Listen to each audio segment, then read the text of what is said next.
నిరాశకు గురైన ఒక రచయిత సముద్రపొడ్డున కూర్చొని పొగ తాగుతూ కెరటాల శబ్దాలను ఆస్వాదిస్తుండగా ఇసుకలో కూరుకుపోయిన ఒక రచన రెపరెపలాడే తన కాగితపు చప్పుడుతో అతని దృష్టిని తన వైపు మళ్లించి, తన వైపు రప్పించి, తనని బయటకు తీయించి, తన కథలో అక్షరాలను అతని నోట వెంట పలికించింది.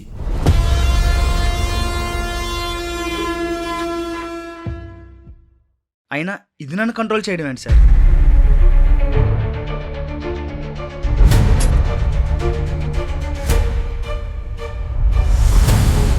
నేను హంతకుడు అవడం ఏంటి?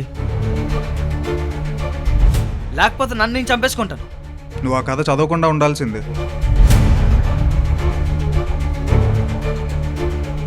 ఈ కథలో మిస్టరీస్ అన్నింటికి సొల్యూషన్స్కి ఆ బ్యాగ్ ఒక కీ లాంటిది.